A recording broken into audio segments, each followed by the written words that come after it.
Hello friends, so I'm back for the second part of the invasion of India by Alexander.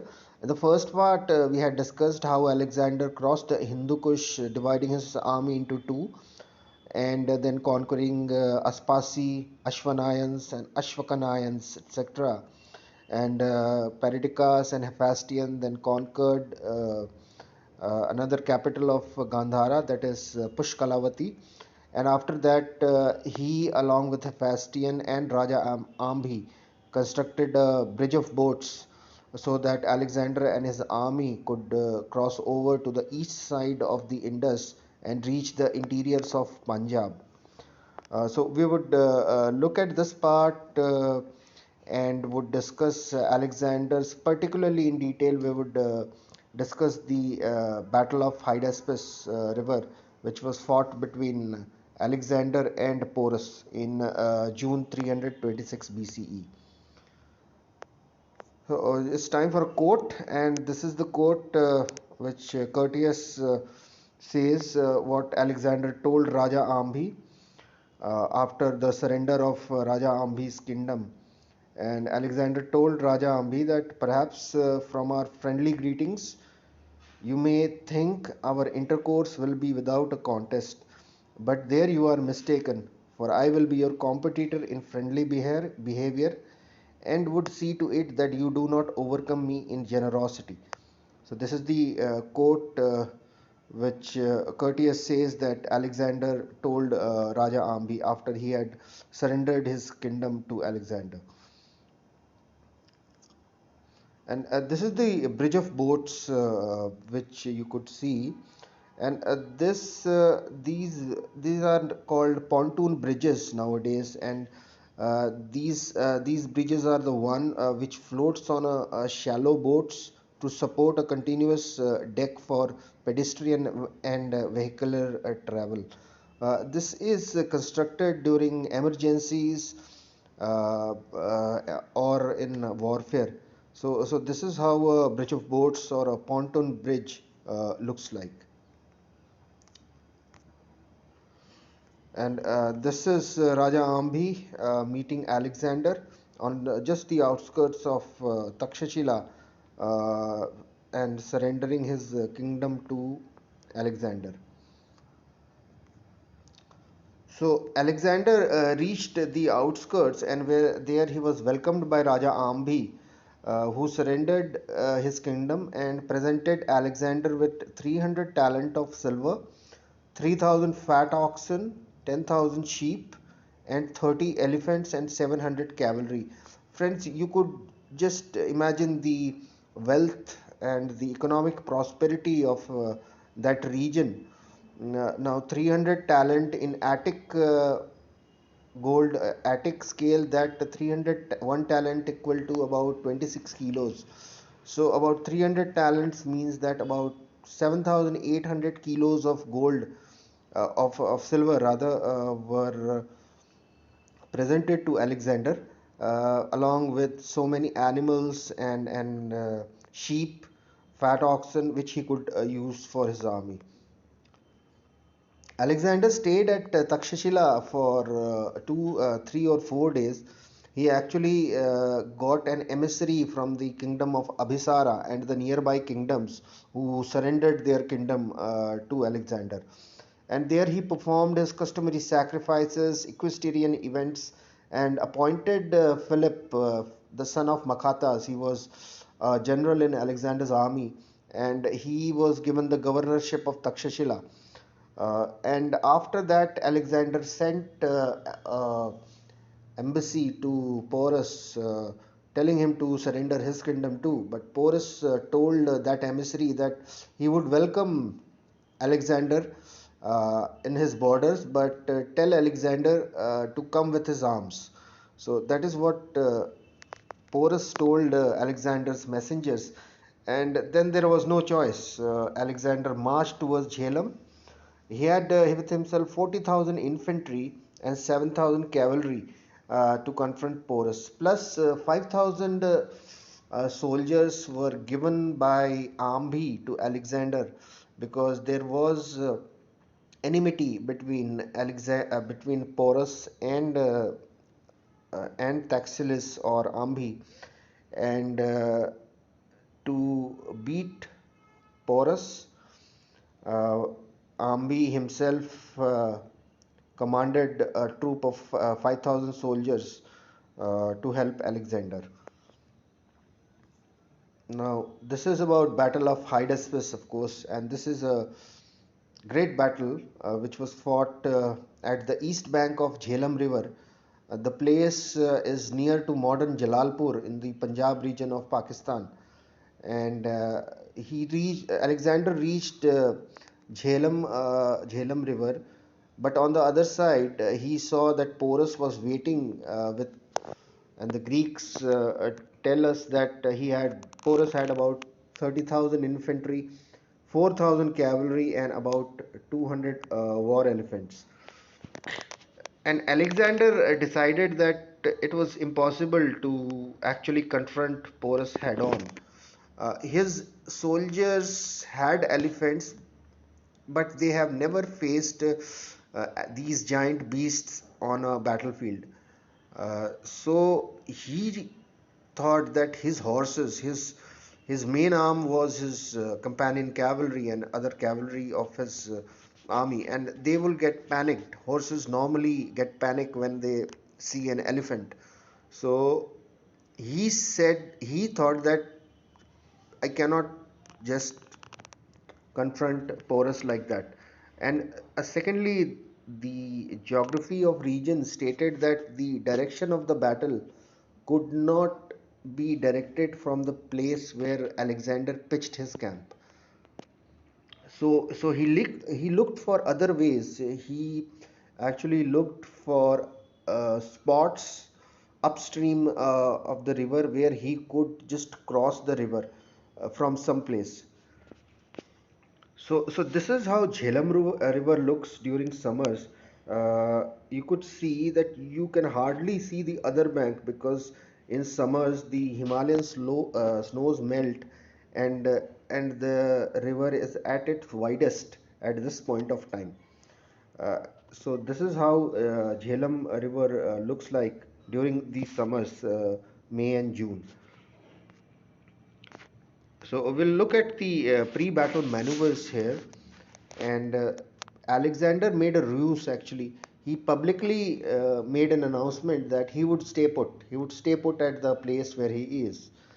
But he also tried to look for other spots, and that spot was found about 17 miles upstream, where the river actually bended a little, and there was a small island in the center of the river, and this island had was shrouded with lots of vegetation, trees, grass, and the geography of that spot made it an ideal place to cross over for Alexander. So this is the pic I got from Livius, and this photograph has been clicked from on that spot about 17 miles upstream of the river, and perhaps this may be the spot from where Alexander crossed over to the other side. So Alexander's forces, because what he did was he took a bit of his cavalry and his phalangites with him, but Craterus, one of his generals, he told Craterus to stay put at his original location because he did not want Porus to see as to what was happening. Porus would just see across the river and he will see that a great army is there. But Alexander, what he did was he took about 12 to 13,000 men, and he took a route uh, towards this spot, which was about 17 miles upstream, and tried to cross the river from there. That particular night, when he was trying to cross the river, there was a big thunderstorm. Possibly the monsoons had arrived, and all the sounds of crossing the rivers, the soldiers shouting at each other, that got dwindled because of the thunderstorm. And Porus's guards were not able to hear or see anything in the pitch of the night.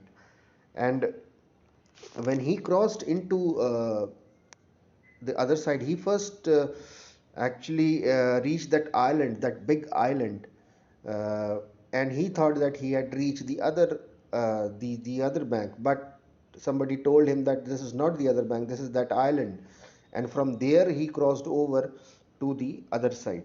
And the problem was that the sentry guards of Porus, whom Porus had told to look as to where Alexander could cross the river. They had no idea as to when Alexander had crossed the river. So this was a mistake by the guards of Porus. And but the issue was, by morning, Alexander had crossed over with at least 15 to 20,000 soldiers of his.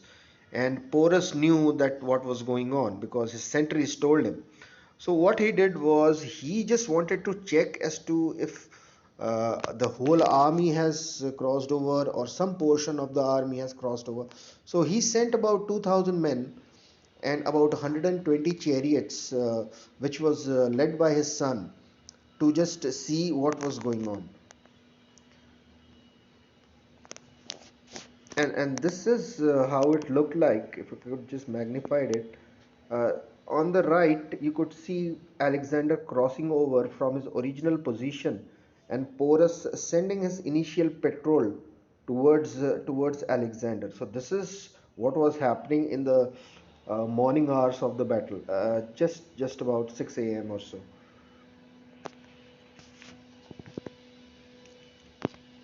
But there was an issue with this because so much rain had fallen that Alexander's Porus's soldiers or chariots were stuck. They were stuck in the muddy field, and Quintus Curtius Rufus talks about this particular passage of the initial contact between the two forces, and he says that I quote. On that particular day, the chariots proved to be scarcely of any service, for the rain had made the ground slippery and unfit for horses to ride over, while the chariots kept sticking in muddy sloughs and proved almost immovable from their great weight. Curtius Rufus. So, what happened was, due to the rains, these chariots got stuck, and Alexander's army was much more mobile. They surrounded this initial force of 2,000 men and 120 chariots and slaughtered them. One of the biggest casualties of this initial contact was Porus's son, who unfortunately was killed in the battle. So Porus heard about this destruction when these soldiers came back to him, telling him that Alexander had crossed the river. What he did was he moved his whole army to a better position where the effect of rain was a little less, and he quickly moved his whole army and positioned them with his infantry, at least 20 to 30,000 infantry in the center, and he had 4,000 cavalry and chariots. So what he did was divided these two into 2,000 each on his flanks, and elephants, 200 elephants he kept uh, in front of his infantry. Alexander, on the other hand, placed his infantry, 6,000 phalangites, in the center and flanked by his companion cavalry and horse archers of Dahiye, and plus cavalry of Coinus, who was his general in this battle. And this is how the battle looked like. You could just see on the flanks what was going on, and the battle not was fought was decided when the flanks of the Indians were routed. And when the flanks get routed, then the whole army, the infantry particularly, gets surrounded by the Macedonian cavalry, and then the manslaughter begins, because when you are surrounded, there is nowhere to run. You just surrender or you just die. And this is what happened at the Battle of Hydaspes River. This was a combined arms attack infantry of Alexander attacking in the center, and the mobile cavalry from both sides attacking the Indian cavalry and chariots made them run away and then surround the Indian infantry from behind, and that was it. That was the end of the battle. So this is how the battle was fought. But we will just get into details of exactly how this happened. So there was a mistake committed by Porus uh, at the start of the battle. So what Alexander did was he massed his cavalry and attacked the left flank of the Indians, where Koinos with a small cavalry contingent was to attack the Indians' right flank. Because Alexander had so much cavalry, more than 5 to 6 thousand, the Indians on the left, where Alexander attacked, were cracking under the pressure. So Porus saw this, and what he did was he sent some of his cavalry and chariots from the right towards his left to support his crumbling left flank. This is the mistake was Porus did, because Koinos saw this mistake, and he crashed through the Indians' right. When he crashed through the Indians' right, and he went behind the enemy infantry and attacked the Indian left as well. So Indian left was now attacked in the center by Alexander and from behind by Koinos, and they routed. They were killed. Many of them were killed, and some of them may have surrendered or just ran away. But in the center, it was a very different scenario as the elephants attacked the Macedonian infantry. And elephants, when what Indians used to do is that they used to have this elephants drink wine, so much wine that when they were sent into the battlefield to kill the enemy soldiers, they will just go through the enemy center, and this created a lot of injuries and deaths for the Macedonian soldiers. They had never confronted elephants in a battlefield in such a way. However, there was an issue with these elephants, and they were actually attacked by javelins, darts, and all kind of weapons, and many of them got injured. Many of their mahots, they got killed. So many of the elephants were actually they got so maddened with these injuries that they moved back. And when they moved back, it was their own infantry which was standing there, and they just crashed into their own infantry and ran away. So this is the problem with elephants. If they are not properly controlled, then it can lead to lots of injuries and deaths in your own army rather than the enemy army. And this is what actually happened at the Battle of Hydaspes. So this is how the Greeks, this is the small photograph of how the Greeks confronted these elephants, and as you can see, this was an absolute mayhem. The elephants killing the enemy soldiers in all sorts of way. Uh, the Greek soldiers attacking the elephants with javelins, with darts, with arrows, with their spears. So this was a mayhem. So and these injured elephants, they started killing friends and foes alike. Many retreated, and as I said, they started attacking their own army. So at this point, Crateros, who was left behind on the other side on the Alexander's main camp, he also crossed the river, and now he attacked the Indians from behind. So they surrounded the Indian army from all sides, and then the slaughter begins. Friends, when a battle of this kind happens, when the enemy army is surrounded, it no longer remains a battle. It becomes a killing field, and many Indians were killed at that point of time, and basically the battle ended then and there. So, as per Aryan, 12,000 infantry, 120 elephants, and 3,000 cavalry of Indians were killed at the battle. So, about out of a force of 30,000, 20 about 15 to 16,000 were killed, and the rest, at least 9,000, were injured and made prisoners of war, and the rest ran away. So this was Indians, the casualty list of Indians in this battle, as per the Greek historians. So Porus actually fought bravely, and in spite of destruction of his army, uh, he kept on fighting. And Alexander admired his courage, and he sent Ambi as his messenger to Porus. Porus stopped and wanted to hear the message from Alexander. But when he saw Ambi, his enemy, he became angry and hurled a spear at him.